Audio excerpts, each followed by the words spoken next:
Hello, how are you, everybody?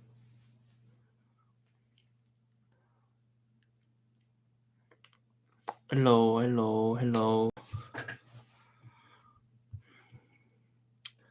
It's been so long since I did YouTube last time. I've been busy with some stuff going around. I went to the wedding, my cousin wedding, and I also went to. I climbed up the mountain. I hung out with my friends. I hung out with my girlfriend. So I was busy with a lot of things. Yeah,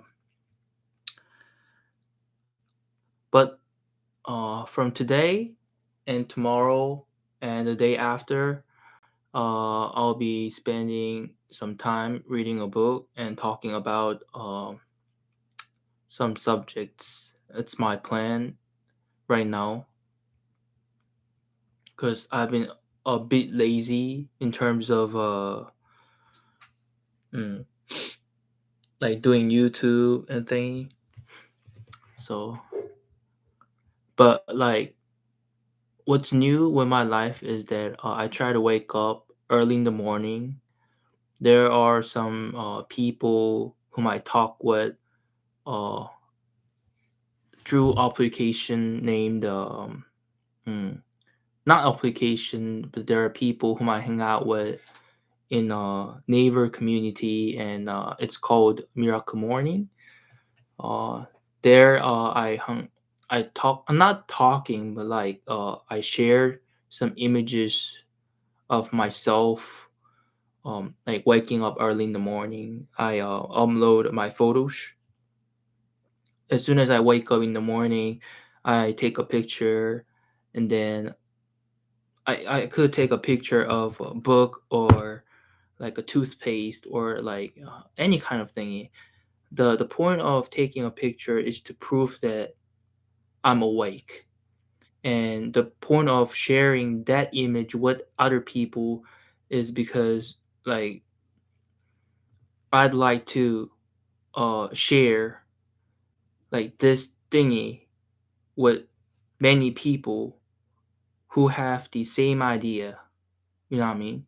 Because if I do it like alone, I could possibly like wake up early in the morning only for a couple of days, and then I could possibly stop doing it, and then I could probably be lazy at the end. But then if I share this kind of habit with people who has the same mind, then I'll be able to withstand. I'll be able to do it with eagerness. You know what I mean? Mm. It'd be much easier because it's like visibly right there. Like people share their images, and that images prove that uh, on the other word, there are people who wakes up early in the morning, right? Hmm. So I've been doing that for a while. Hmm. I know it's quite tough, but like in a week for 5 days, I wake up early in the morning, but like I can have a exception for 2 days, which is gonna be Saturday and Sunday. Hmm. So I'm really, really, really expecting to have weekends because I really, really want to sleep for a long, long time. Anyway, I'm just doing blah, blah, blah. I'll read a book.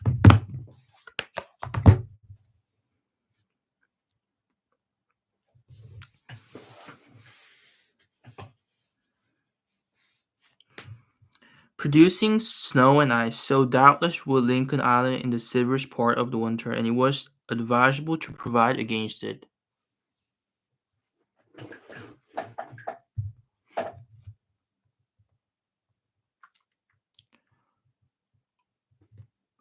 In any case, if cold did not yet threaten them, the rainy season would begin, and on this lonely island, exposed to all the fury of the elements, in mid-ocean bad weather would be frequent, and probably terrible. The question of a more comfortable dwelling than the chimneys must therefore be seriously considered and promptly resolved on. Pencroft naturally had some predilection for the retreat which he had discovered, but he well understood that another must be found. The Chimneys had been already visited by the sea, under circumstances which are known, and it would not do to be exposed again to a similar accident. Besides, added Cyrus Harding, who this day was talking of these things with his companions, we have some precautions to take.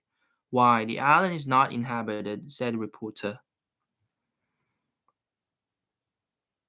That is probable, replied the engineer, although we have not yet explored the interior. But if no human beings are found, I fear that dangerous animals may abound.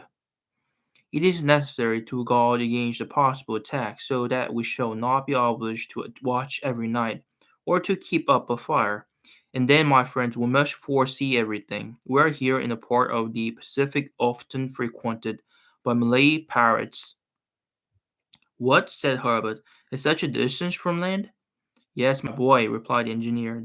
These pirates are bold sailors as well as formidable enemies, and we must take measures accordingly. Well, replied Pencroft, we will fortify ourselves against savages with 2 legs, as well as against savages with 4. But, Captain, will it not be best to explore every part of the island before undertaking anything else?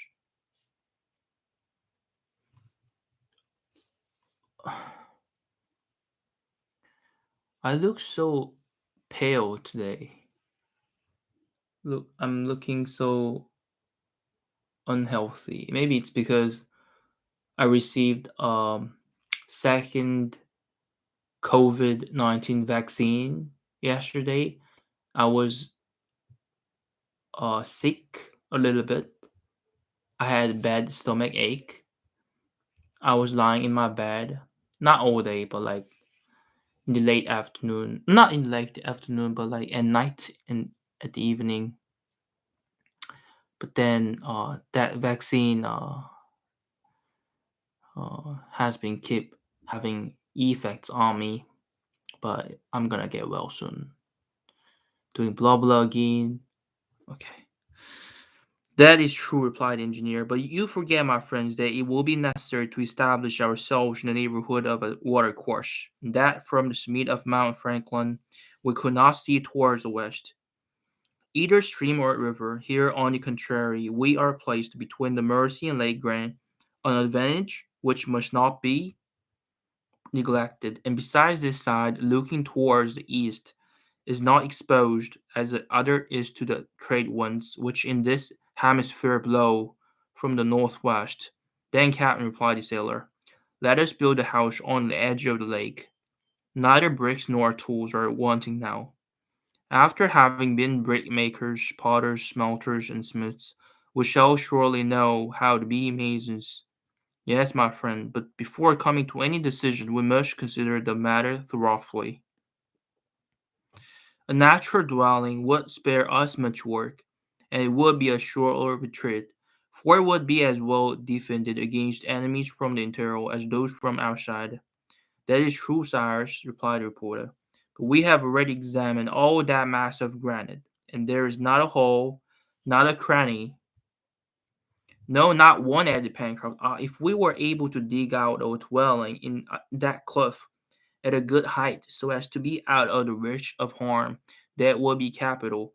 I can see that on the front, which looks seaward, 5 or 6 rooms, with windows lightened, said Herbert, laughing, and a staircase to climb up to them, added Nab. You are laughing, cried the sailor. And why? What is there impossible in what I propose? Haven't we got pickaxes and spades? When Captain Harding be able to make powder to blow up the mine? Isn't it true, Captain, that you will make powder the very day we wanted? Cyrus Harding listened to the enthusiastic Pencroft developing his fanciful projects. To attack this mass, even by a mine, was Herculean work, and it was really vexing that nature could not help them at their need. But the engineer did not reply to the sailor except by proposing to examine the cliff more attentively. From the mouth of the river to the angle which terminated it on the north, they went out therefore, and the exploration was made with extreme care.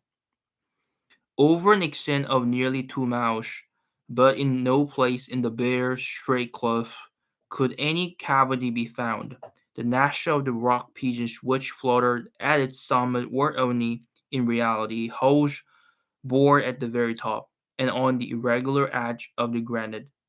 It was a provoking circumstance, and as to attacking this cliff, either with pickaxe or with powder, so as to effect a sufficient excavation, it was not to be thought of.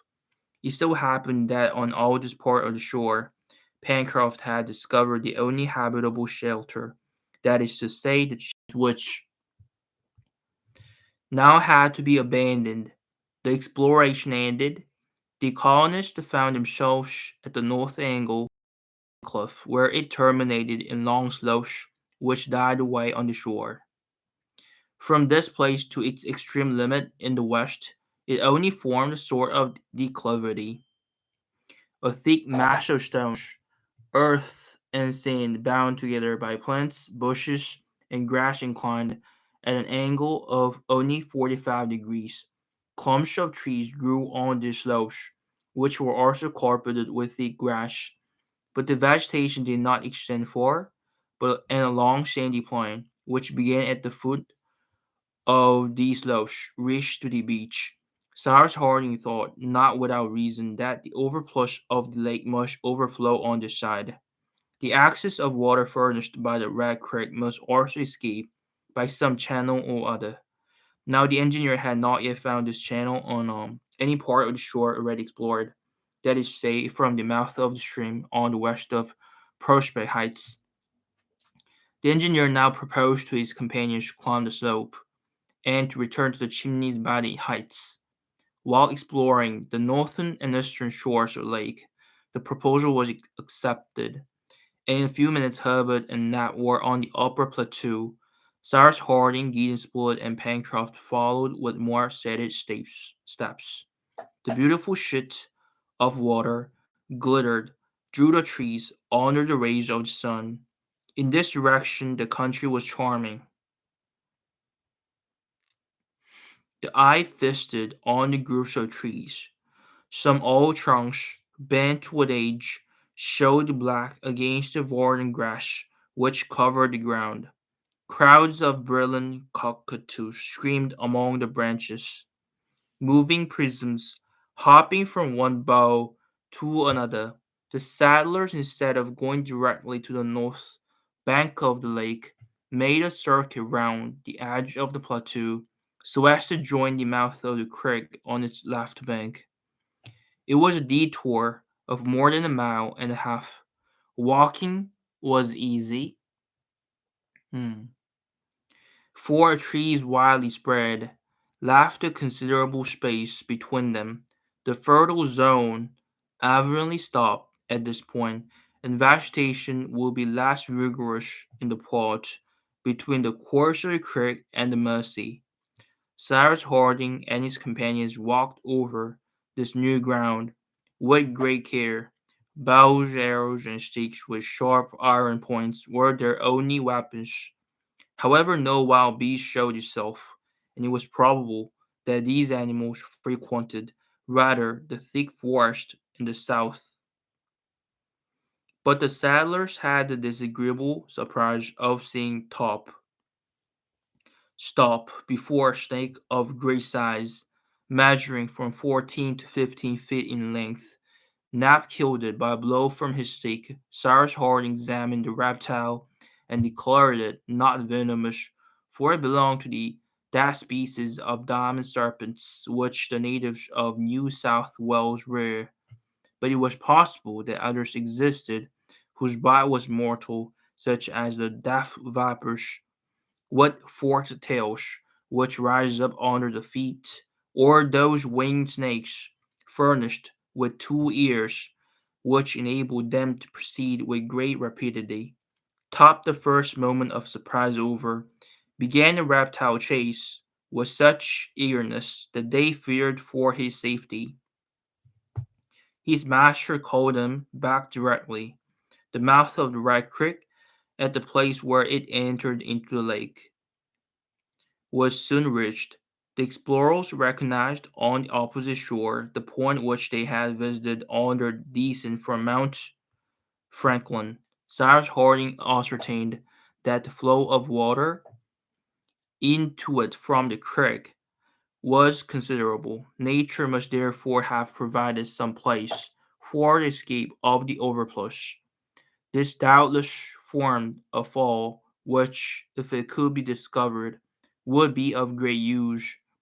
The colonists, walking apart, but not straying far from each other, began to skirt the edge of the lake, which was very steep. The water appeared to be full of fish, and Pencroft resolved to make some fishing rods, so as to try and catch some. The northeast point was first to be doubled.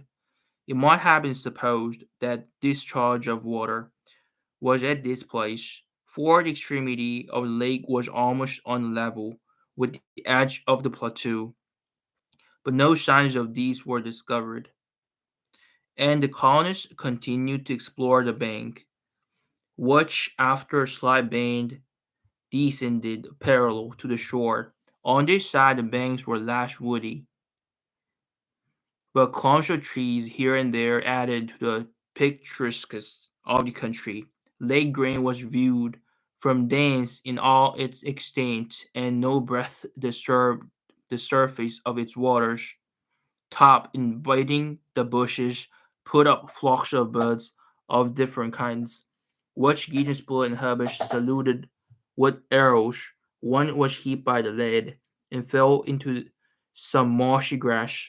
Top rushed forward and brought the beautiful swimming bird of a slate color, short beak, very developed frontal plate, and wings edged with white.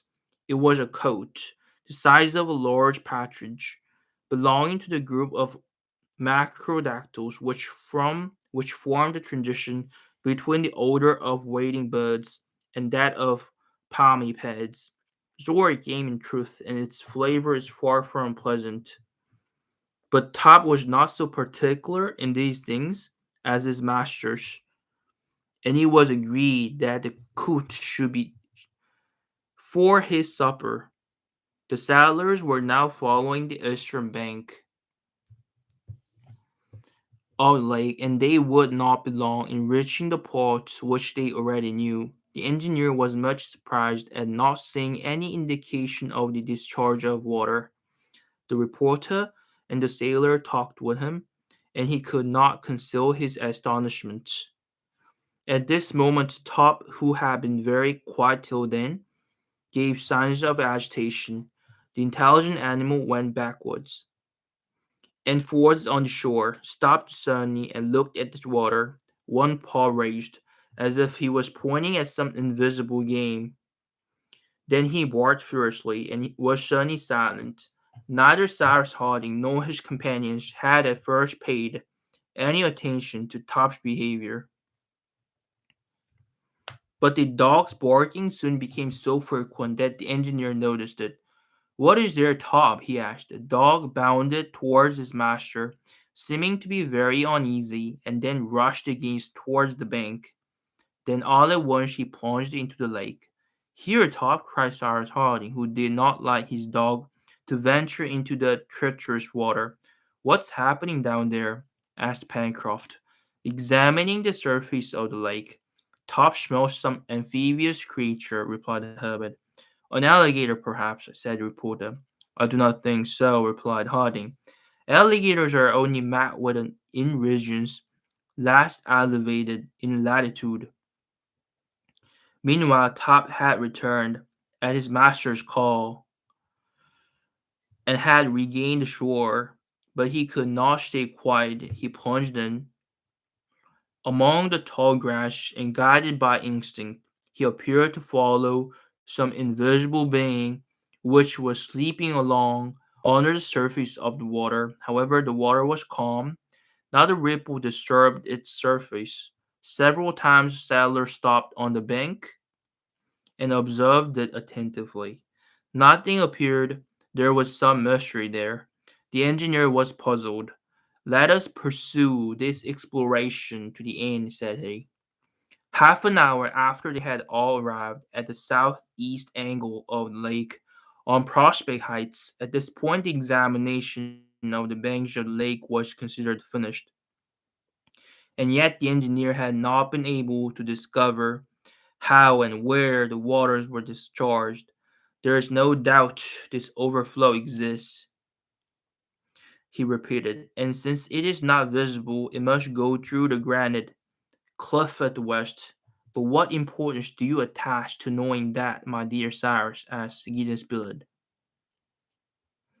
Considerable importance, replied the engineer, for if it flows through the cliff, there's probably some cavity, which it will be easy to render habitable after turning away the water.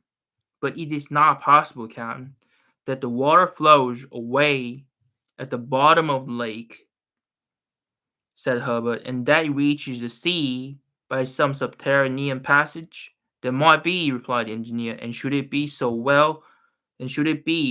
we shall be obliged to build our house ourselves, since nature has not done it for us. The colonists were about to begin to traverse the plateau to return to the Chimneys when Top gave new signs of agitation. He barked with fury, and before his master could restrain him, he had plunged the second time into the lake. All ran towards the bank. The dog was already more than 20 feet off, and Cyrus was calling him back when an enormous head emerged from the water, which did not appear to be deep in that place. Hubbard recognized directly the species of amphibian to which the tapering head, with large eyes and adorned with long silky mustaches, belonged. A lamantine, he cried. It was not lamantine, but one of that species of the order of cetaceans, which bear the name of the dugong, for its nostrils were open at the upper part of its snout. The enormous animal rushed on the dog, who tried to escape by returning towards the shore. His master could do nothing to save him, and before Gideon and Spiller Herbert thought of bending their bows, Top, seized by the dugong, had disappeared beneath the water. Nap, his iron-tipped spear in his hand, wished to go to Top's help and attack the dangerous animal in its own element.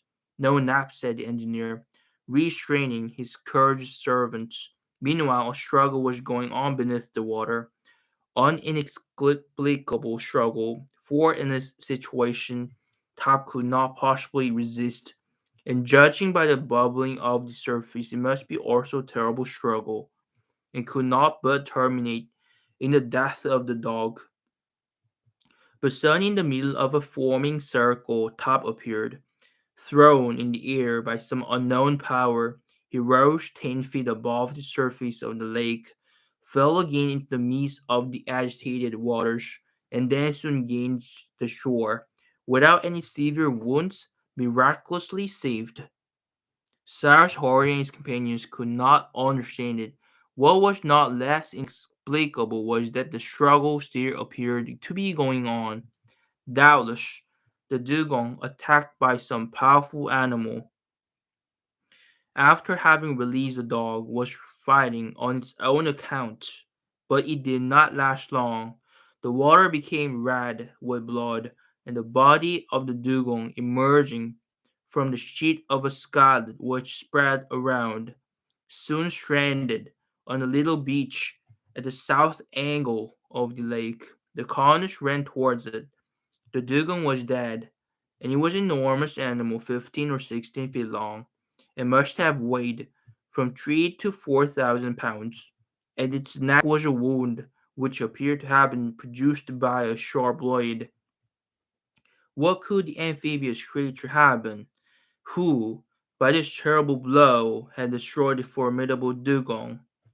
No one could tell, and much interested in this incident, Harding and his companions returned to the Chimneys. The next day, the 7th of May, Harding and Gideon Spilett, leaving Knapp to prepare breakfast, climbed the Prospect Heights, while Herbert and Pencroft ascended by the river to renew their store of wood. The engineer and the reporter soon reached the little beach on which the dugong had been stranded. Already flocks of birds had attacked the mass of flesh and had to be driven away with stones, for Cyrus wished to keep the fat for the use of the colony. As to the animal's flesh, it would furnish excellent food, for in the islands of the Malay archipelago and elsewhere, it is especially reserved for the table of the native prince. But that was Nap's affair. At this moment, Cyrus Harding had other thoughts. He was much interested in the incident of the day before. He wished to penetrate the mystery of that submarine combat, and to ascertain what monster could have given the dugong so strange a wound. He remained in the edge of the lake, looking, observing, but nothing appeared under the tranquil waters, which sparkled in the first rays of the rising sun. At the beach on which lay the body of the dugong, the water was tolerably shallow, but from this point the bottom of the lake sloped gradually, and it was probable that the depth of was considerable in the center. The lake might be considered as a large center basin, which was filled by the water from the Rat Creek. "Well, Cyrus," said the reporter, "there seems to be nothing suspicious in this water." "No, my dear Spilett," replied the engineer, "and I really do not know how to account for the incident of yesterday." "I acknowledge," returned Spilett, "that the wound given this creature is at least very strange, and I cannot explain either how Top was so vigorously cast up out of the water. One could have thought that a powerful arm held him up, and that the same arm with a dagger killed the dugong." "Yes," replied the engineer, who had become thoughtful, "there's something there that I cannot understand. But do you better understand either, my dear Spilett, in what way I was saved myself, how I was drawn from the waves and carried to the downs? No, is it not true? Now I feel sure that there is some mystery there, which doubtless we shall discover some day. Let us observe, but do not dwell on this singular instance before our companions. Let us keep our remorse to ourselves and continue our work." It will be remembered that the engineer had not as yet been able to discover the place where the surplus water escaped, but he knew it must exist somewhere. He was much surprised to see a strong current at this place. By throwing in some bits of wood, he found that it set towards the southern angle. He followed the current and arrived at the south point of the lake. There was there a sort of depression in the water, as if it was suddenly lost in some fissure in the ground. Harding listened. Placing his ear to the level of the lake, he very distinctly heard the noise of a subterranean fall. "There," said rising, "is the discharge of the water. There, doubtless, by passage in the granite cliff. It joins the sea through cavities which we can use to our profit." "Well, I can find it." The engineer cut a long branch, stripped of its leaves, and plunging it into the angle between the two banks, he found that there was a large hole, 1 foot only beneath the surface of the water. This hole was the opening so long looked for in vain, and the force of the current was such that the branch was torn from the engineer's hands and disappeared. There's no doubt about it now, reported Harding. There's the outlet, and I will lay it open to view. How? Asked Gideon, by lowering the level of the water of the lake 3 feet. Now, how will you lower the level? By opening another outlet larger than this. At what place, Irish? Okay, hard reading for real. Tonight, it's the end of reading, and I'll be reading again tomorrow, okay? I'll see you guys tomorrow. Okay, bye bye.